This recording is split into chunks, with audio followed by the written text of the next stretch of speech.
Bienvenue dans cet épisode de C3BO Analyse. Aujourd'hui j'ai mis un t-shirt noir car pour inaugurer cette première vidéo, on va s'attaquer à une musique de film légèrement gothique. Batman le Défi, sorti en 92, marque la 5e collaboration entre Tim Burton et Danny Elfman, après Pee-wee, Beetlejuice, Batman et Édouard aux mains d'argent.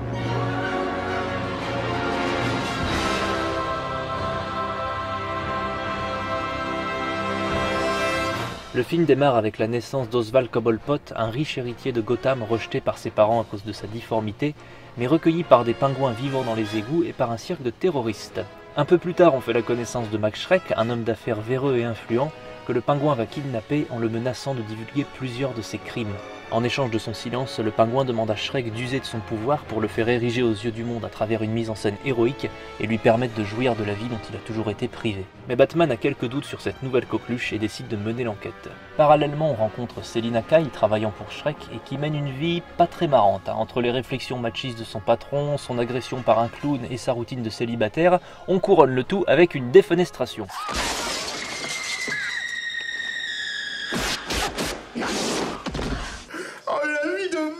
Mais elle est ressuscitée par des chats, rentre chez elle et fond les plombs pour devenir la nouvelle Selina alias Catwoman. Voilà, et à partir de là, le pingouin et Catwoman vont faire équipe contre Batman. Alors, mon film préféré de toute la saga restant celui-là, et non, c'est pas une blague, je dois bien reconnaître que Batman le Défi garde une place toute particulière dans mon cœur.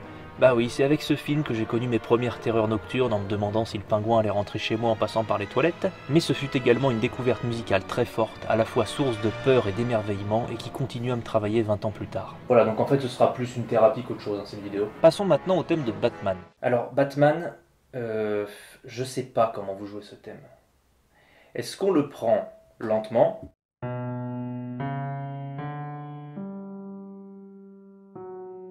Ou est-ce qu'on le prend rapidement ?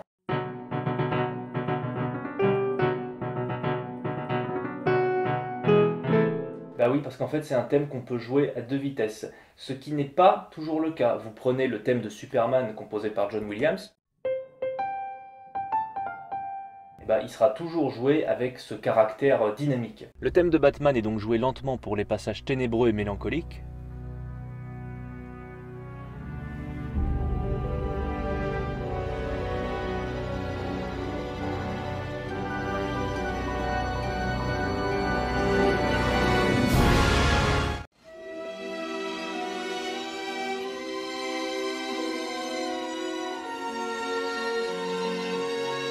et rapidement pour les scènes d'action.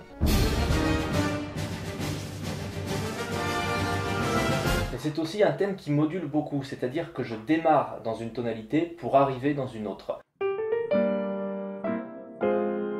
Donc là je commence en sol mineur pour arriver en fa mineur, c'est-à-dire un ton plus bas. Voilà, et après la formule je peux la répéter en boucle. Après vous avez compris. Sachant que c'est une formule de modulation parmi d'autres. Donc le fait que la musique se balade entre les tonalités, ça offre un renouvellement harmonique constant qui fait que l'auditeur ne s'ennuie pas, mais d'un autre côté, ça donne une musique plutôt imprévisible car on ne sait jamais de quoi sera faite la mesure d'après, ce qui est plutôt raccord avec le caractère impulsif de Batman. Je suppose que cela vous soulage, monsieur. Non. Au contraire, ça m'inquiète fort. Alors en plus des variations de tempo et des modulations, Danny Elfman apporte également un grand soin à l'orchestration. C'est-à-dire que chaque nouvelle répétition du thème est confiée à un instrument différent de l'orchestre. Et ça va donner...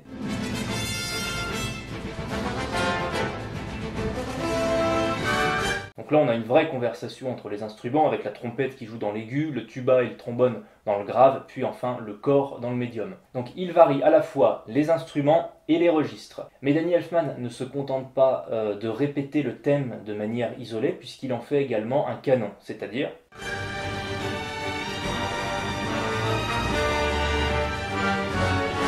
Donc là en fait c'est la même mélodie qui est répétée mais en décalage, ce qui donne une impression d'écho.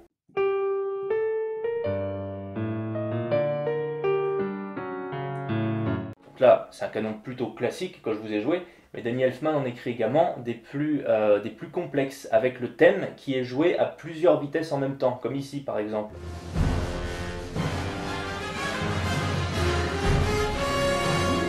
Alors maintenant, si on décortique un peu tout ça, il commence sur des blanches.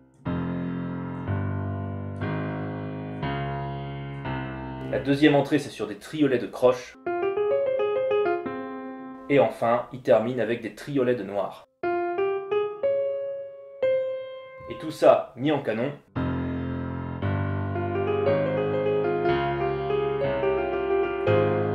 Donc vous voyez quand même ce qu'il arrive à générer à partir de 5 notes. Variation du tempo, modulation, conversation des instruments, écriture en canon. Mais on peut aussi voir ça sous un autre angle, car bien que la musique se renouvelle en permanence, au bout du compte, on reste tout le temps focalisé sur les 5 mêmes notes. C'est la même idée qui se répète continuellement à travers différents habillages, et ça traduit le côté un peu obsessionnel, voire névrosé du personnage. En fait, c'est carrément un thème qui tourne sur lui-même sans jamais trouver d'échappatoire, et ça reflète également le côté maudit de Batman.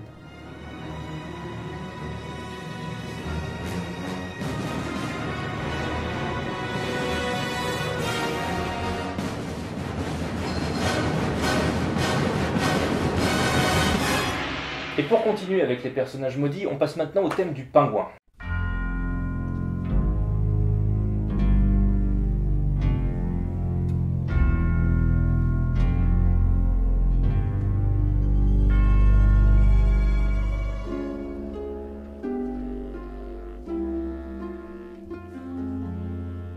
Donc le pingouin, comme on vient de l'entendre, possède un thème, mais également un motif.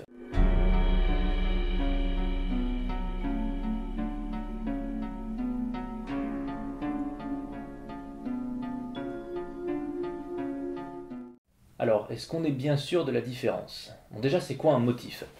Un motif, c'est quelque chose de relativement court qui est souvent amené à se répéter en boucle, comme par exemple, ou alors pour la team Star Trek.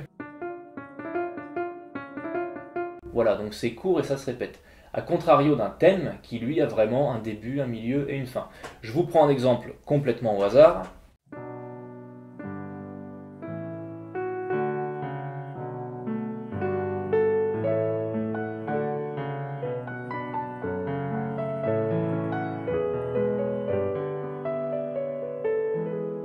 Maintenant, ce qui est particulier avec un motif, c'est qu'il aura beau être excellent, on ne pourra pas le répéter en boucle indéfiniment, au risque de finir par s'emmerder. Bon,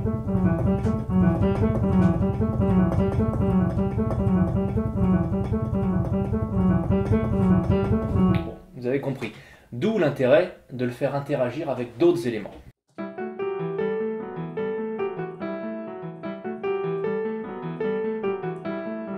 Et pour le cas de Star Trek, là le motif va dialoguer avec le thème.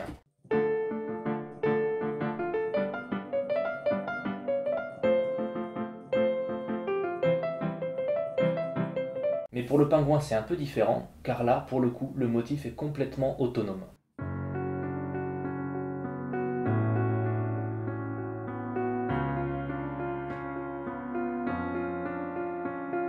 Alors du coup, là, qu'est-ce que Danny Elfman rajoute dans la sauce pour qu'on s'ennuie pas cette fois? Déjà, il alterne... Pourquoi je suis pas obligé de gueuler? Déjà, il alterne entre deux accords. Entre le premier degré et le 5e degré de la gamme. Ou alors, si vous préférez, entre la corde tonique et la corde dominante. Ce qui, d'un point de vue du discours, peut nous ramener à des notions telles que question, réponse, tension, détente, être... ne pas être. Et le motif est calé là-dessus.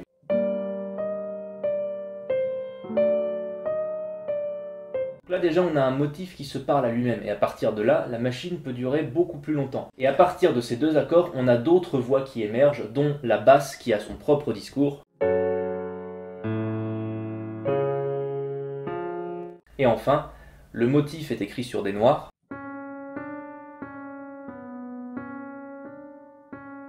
Et Danny Elfman l'enrobe dans une écriture en croche, ce qui va lui donner du mouvement.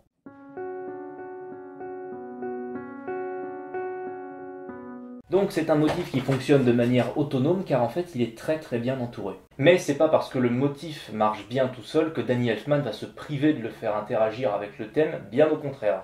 En fait, on va avoir les deux éléments mais sous plusieurs formes différentes. Parfois, chacun sera dans son coin, comme ici avec juste le thème.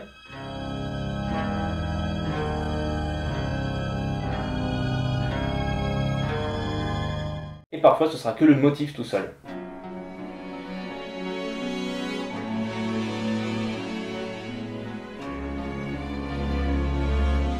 Il y a également des moments où les deux se répondent.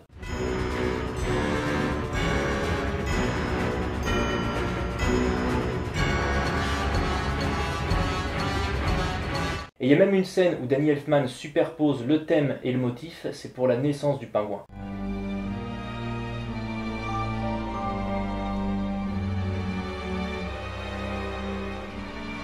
Alors ce sera peut-être un peu plus net au piano.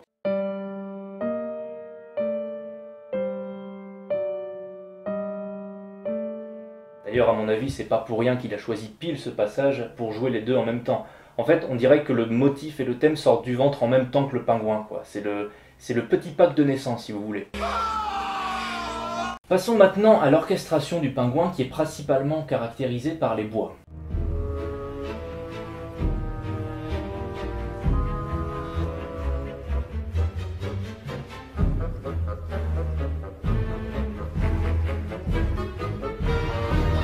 Alors, quand on écrit pour un orchestre, disons que la formation standard pour les bois, c'est basson, clarinette, hautbois, flûte.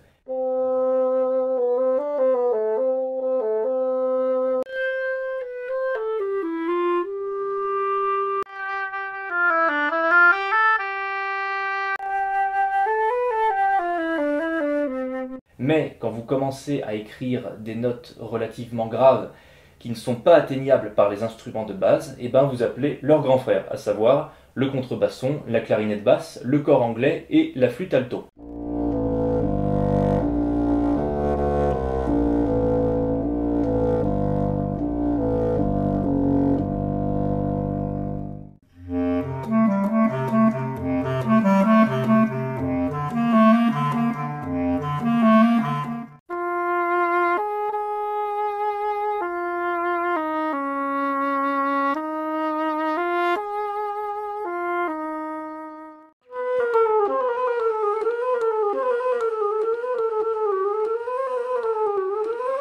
Donc tout ça permet de descendre encore plus dans le grave, mais ça, Danny Elfman, ça va pas lui suffire. Et il va carrément convoquer des instruments dont j'ai moi-même appris l'existence en lisant la partition. Par exemple, pour la clarinette, il ne se contente pas d'une clarinette basse, non, petit joueur, mais d'une clarinette contrebasse qui produit ce son merveilleux.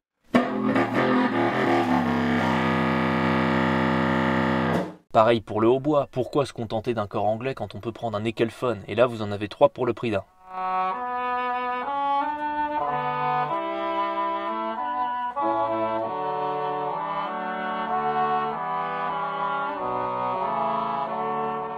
Donc c'est des instruments qui, de par leur taille et leur registre, vont être beaucoup plus à même d'évoquer à la fois la lourdeur du pingouin et la profondeur des égouts.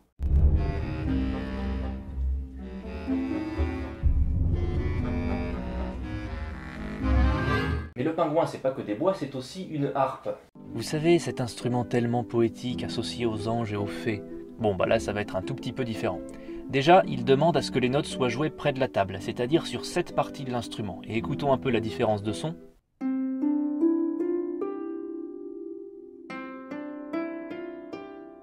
Donc le son est déjà beaucoup plus tendu, mais Elfman en rajoute une couche en indiquant sur la partition de jouer avec les ongles.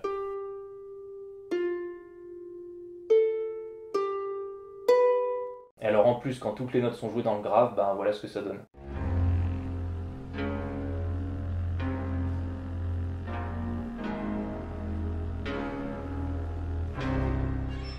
Donc en fait, il utilise un instrument qui a toujours été synonyme de beauté et de grâce pour en extraire le son le plus dégueulasse possible.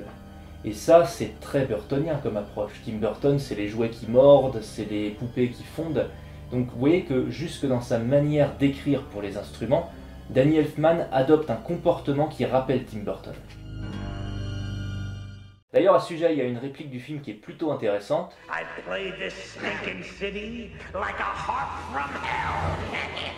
Donc en fait, si on traduit littéralement, il dit « J'ai joué de cette ville puante comme si c'était une harpe des enfers ».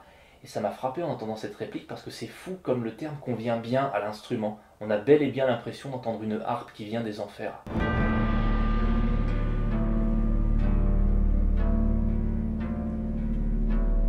À tel point que je me suis demandé si Danny Elfman n'avait pas pris en compte cette réplique pour orchestrer le thème du pingouin. Et pas peu fier de ma déduction, je lui ai demandé sur Facebook si c'était bien le cas, et il m'a répondu que non. Voilà. Enfin, que c'était pas impossible, mais qu'en fait il savait pas. Il y a un autre élément que Danny Elfman va traduire à merveille, c'est la thématique de l'enfant monstre, si cher à Burton. Et pour ce faire, il utilise un Célestat.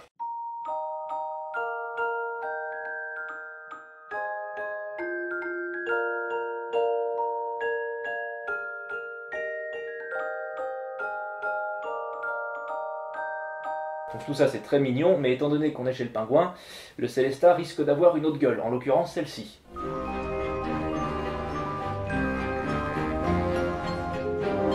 Donc en fait là, il fait interagir le Célestat avec les instruments qu'on vient d'entendre, c'est-à-dire les bois dans le grave et la harpe des enfers, ce qui donne une couleur très dérangeante.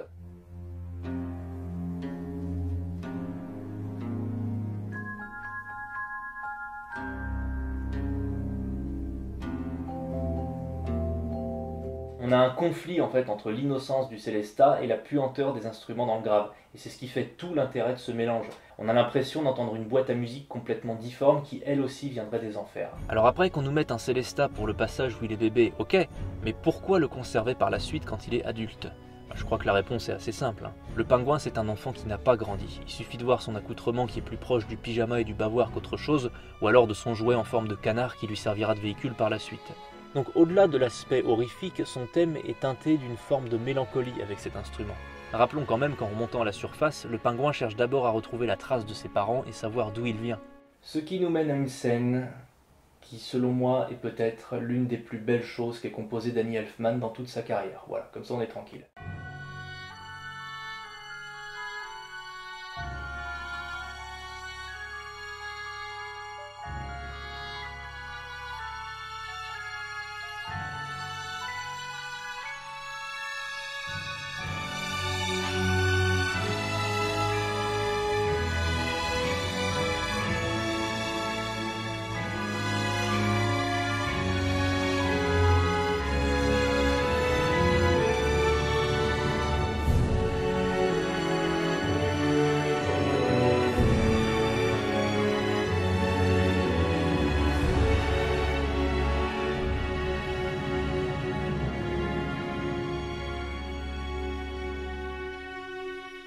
Donc pour commencer, le thème est joué dans le médium.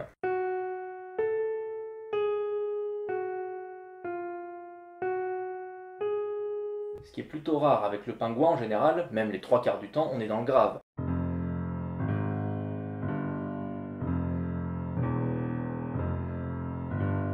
Donc déjà, vous voyez que il quitte le grave pour revenir vers le médium, ce qui nous ramène à un équilibre acoustique qu'on n'avait pas eu jusque-là.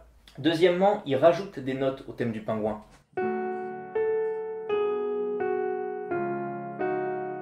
Bon, bah jusque-là on connaît, mais maintenant qu'est-ce qu'il fait ?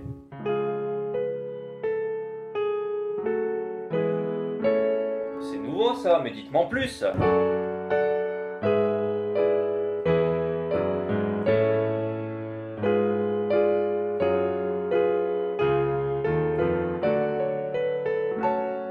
Là, on a un thème qui s'ouvre complètement, comme si sa mort était plus une délivrance qu'autre chose. Et puis même tonalement, il se passe quelque chose.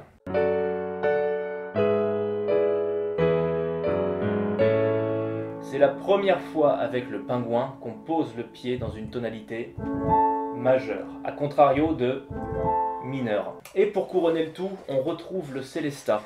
Le Célestat à qui on fout la paix.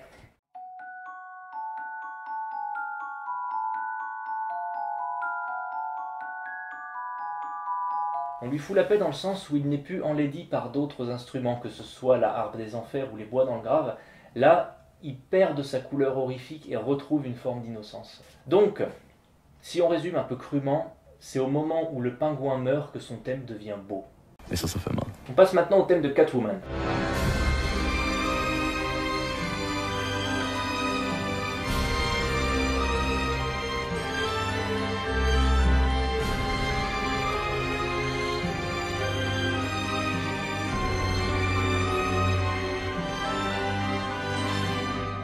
Alors ce thème, c'est curieux parce qu'on l'entend que dans 3 scènes du film. La première, c'est le pétage de câble qu'on vient de voir, et la deuxième, c'est à 10 minutes de la fin quand Selina découvre que Batman est en réalité Bruce Wayne.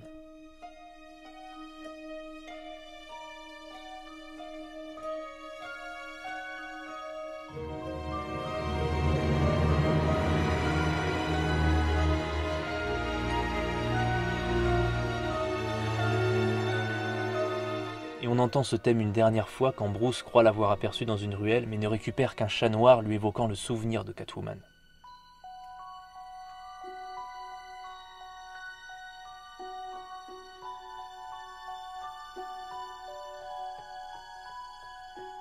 Alors pourquoi on n'entend pas plus que ça ce thème? Quand elle se bat, quand elle cambriole des boutiques par exemple? Eh bien en fait c'est un thème qui a une connotation tellement tragique que Danny Elfman le réserve pour les moments de détresse et de mélancolie, et ce serait complètement inapproprié de l'entendre dans des passages où elle reprend le dessus. Ce thème n'est donc pas utilisable à volonté, contrairement à celui de Batman ou du Pingouin. Mais alors du coup, pour les autres scènes, qu'est-ce qu'il met en fait? Eh bien avant qu'elle se transforme, on a une préfiguration du thème à travers 2 éléments. Le premier élément, c'est celui-là.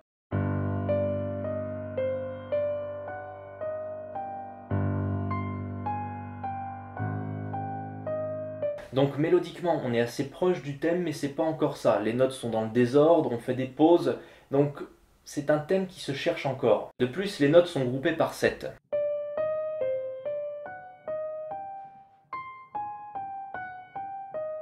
Ce qui offre un débit très régulier, mais inquiétant car les notes sont jouées sans émotion par les cordes.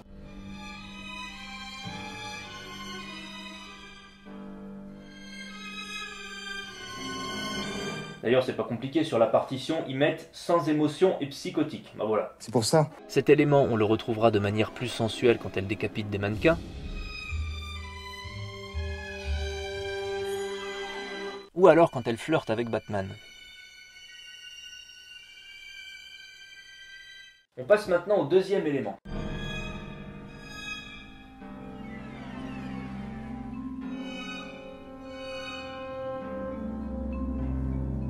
Alors la première chose qui frappe, c'est les glissandis de violon qui rappellent les miaulements d'un chat. Le glissando, comme son nom l'indique, ça consiste à faire glisser le doigt sur la corde de l'instrument. C'est une technique plutôt efficace pour évoquer des miaulements. Dans L'Enfant et les Sortilèges, par exemple, vous avez une parade entre 2 chats et Maurice Ravel utilise cette technique de jeu.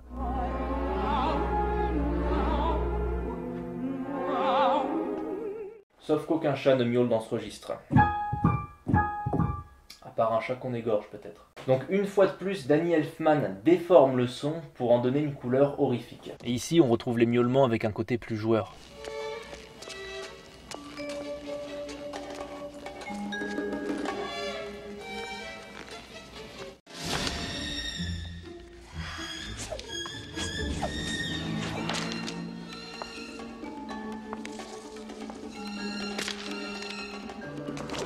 Alors en plus, ces miaulements aigus dialoguent avec un groupe de 4 notes ascendantes.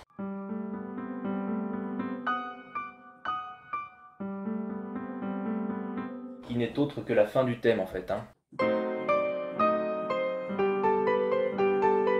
vous voyez que par petites touches, il nous annonce le thème qui arrive, un peu comme une tempête qui se lève. C'est également amusant de voir comment la musique interagit avec le design sonore du film. Ici par exemple, les cordes se mêlent parfaitement au miaulement des chats.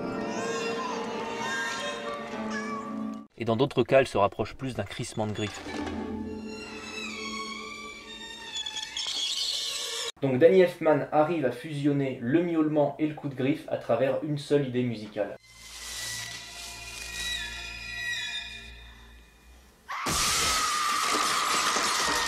Donc pour résumer, on a 3 thèmes magnifiquement pensés aussi bien orchestralement que mélodiquement. Mais Danny Elfman va aller encore plus loin en mettant ces 3 thèmes en commun. And so I had 3 primary themes. Each one had to go through its own permutations and different mood changes, yet they all had to work together, either in different pairs or all 3 of them at the same time. Alors, il y a tellement de points de rencontre entre ces thèmes que je sais même pas par où commencer. Le mieux, ce serait peut-être de partir de la vision que nous offre Tim Burton sur ses personnages, à travers des répliques comme « Nous sommes pareils. Nous sommes pareils. Double. Chacun de nous est 2. » Alors, même si 20 ans plus tard, j'ai toujours pas compris la deuxième partie de la phrase, ce qu'il faut retenir, c'est « nous sommes pareils ». Mais pareils à quel niveau ? Bon, déjà, il y a un point qui les rassemble d'entrée de jeu, ce sont tous les trois des animaux, la chauve-souris, le chat et le pingouin. Ok, mais c'est tout? Vous êtes jaloux parce que je suis un vrai monstre et que vous devez porter un masque. Ah, C'est bien possible. Et il faut bien reconnaître que le pingouin tape juste en disant ça, car Batman va honorer cette phrase à plusieurs reprises dans le film.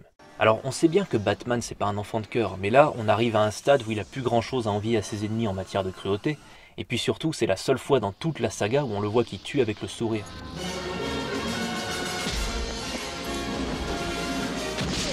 T'es un criminel, hein, mon gars? D'ailleurs, c'est pas pour rien que même sur l'affiche du film, ils sont tous les trois parfaitement alignés et avec les mêmes proportions. Alors maintenant qu'on a dit tout ça, comparons un peu les thèmes.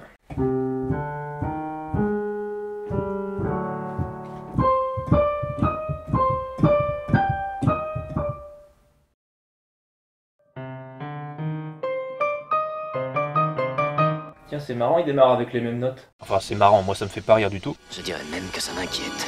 Ok, donc Batman et Selina ont 3 notes en commun. Qu'est-ce qu'il en est du pingouin?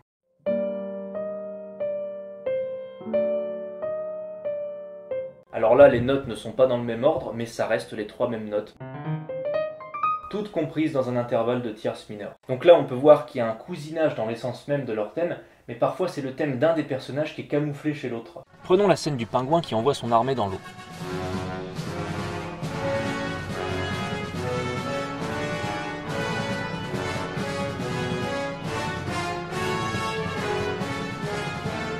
Bon alors déjà, il commence avec un canon pour illustrer les pingouins qui se multiplient dans l'eau.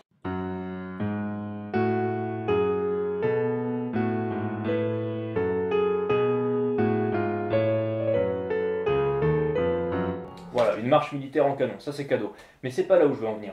Le pingouin, voyant que son plan se déroule à merveille, saute de joie et la musique se transforme en une danse qui rappelle un peu le folklore des pays de l'Est.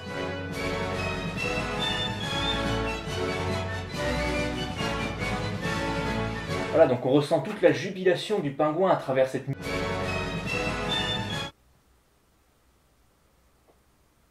Pardon ?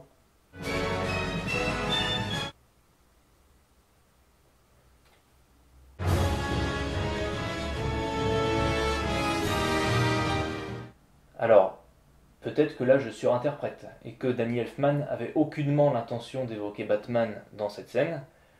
N'empêche qu'on retrouve les 5 notes emblématiques du héros, et 5 notes ça commence à faire. Le truc c'est que là le thème de Batman est méconnaissable. Non seulement il est joué dans l'aigu, mais en plus par les bois. Chez Batman, les bois dans l'aigu servent d'abord à ponctuer le thème. Et ce sont les cuivres qui ont la partie thématique. Donc vous voyez que là il a parfaitement réussi sa mission camouflage si vous voulez. Mais il y a d'autres scènes, comme le générique, où là le thème de Batman est à découvert.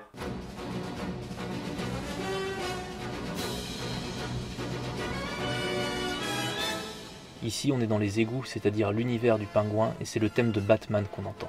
Alors là il y a plusieurs interprétations qui s'offrent à nous. La première ce serait de dire, bah écoute t'es gentil mon coco, mais là on est dans un générique, et le générique veut qu'on ait un thème un peu emblématique, à savoir celui du héros. Ce à quoi je réponds... Well, that is one way to say it. Après, je trouve ça presque troublant de voir à quel point le thème de Batman fonctionne bien dans les égouts, comme s'il était chez lui.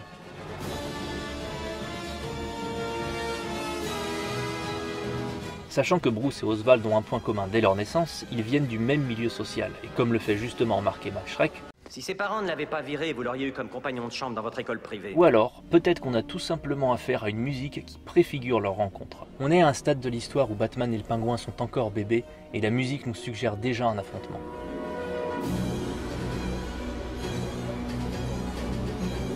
D'ailleurs, Tim Burton joue beaucoup avec cette notion de préfiguration. Alors, il le fait déjà dans le générique en mettant des chauves-souris dans les égouts. Mais également pour la scène d'ouverture où le pingouin, comme par hasard, mange un chat. Et inversement, quand Selina Kyle détruit son appartement, on peut voir 2 pingouins sur un cintre, dont un avec un chapeau. Sans parler du logo de l'entreprise de Shrek représenté par une tête de chat. Donc Tim Burton va réussir à évoquer des personnages qui ne sont pas à l'écran en nous montrant les animaux qui leur correspondent. Et Danny Elfman va traduire ça musicalement en échangeant les instruments des personnages. Par exemple, écoutons les violons aigus de Catwoman qui se tapent l'incruste chez Batman.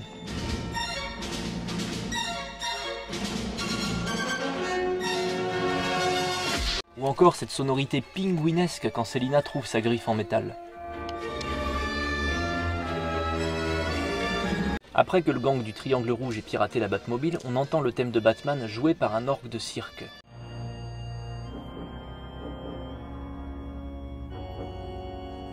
Son orchestration, elle aussi, a été piratée.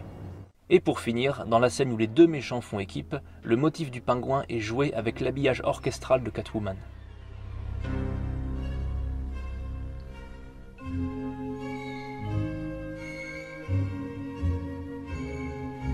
Donc ici, chacun picore dans l'assiette de l'autre de manière ponctuelle, mais il y a aussi des instruments que les personnages vont avoir en commun, et ce pendant tout le film. Par exemple, Selina Kyle, au même titre que le pingouin, a une enfance relativement tardive. On la découvre dans son appartement rose avec ses peluches, sa maison de poupée, et elle est encore très dépendante de sa mère.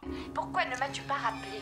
Du coup, lorsqu'elle envoie tout valdinguer, le Célestat devient ingérable et effrayant. Mais il y a d'autres moments où il retrouve une forme de légèreté.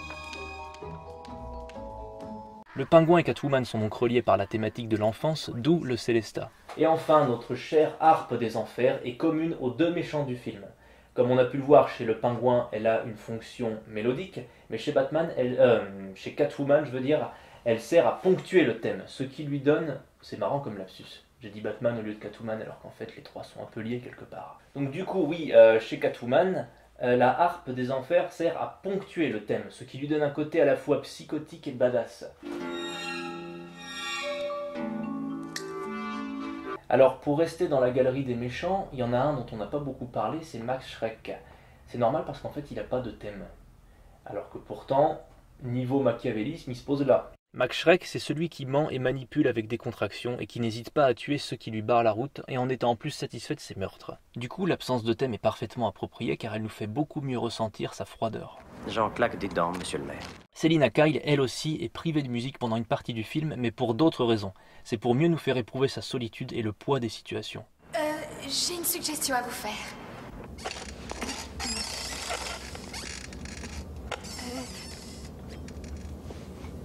Voilà. En réalité, c'est plutôt une question. J'ai peur que nous n'ayons pas très bien dressé mademoiselle Kyle. Elle a pour elle, néanmoins, de faire un sacré bon café.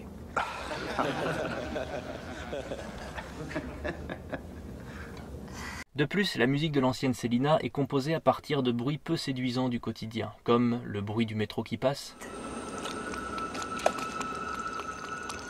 ou alors les pubs de son répondeur. Bonjour, Selina Kyle. Nous vous appelons pour vous parler du dernier parfum enivrant de Lady Gotham. Ce qui rend le thème d'autant plus fort quand il éclate. Bonjour, Selina Kyle. Nous vous appelons pour nous assurer que vous allez bien tester le parfum Lady Gotham. Un petit coup de vapeau au bureau et votre patron vous demandera de faire des heures supplémentaires pour un travail créatif à deux et au champion, le parfum Lady Gotham. Donc une bonne musique de film, c'est pas que des thèmes bien écrits, c'est aussi une musique qui doit arriver au bon moment et savoir se retirer dans certains cas. Mais on a aussi des moments jubilatoires où la musique ponctue les dialogues des personnages. Je crois que je prendrai l'escalier. Et puis aussi des moments de frisson pur et simple avec ses chœurs féminins.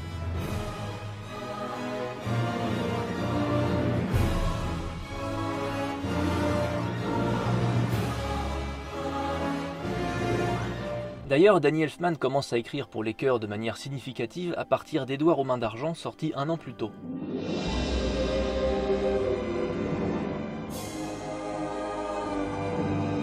Il les utilise à nouveau dans Batman le défi, ce qui donne au film une dimension mystique que le premier n'avait pas.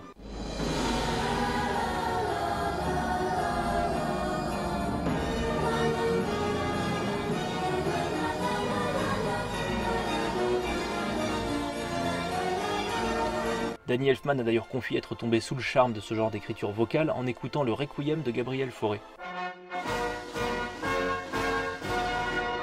Et on termine avec une scène qui...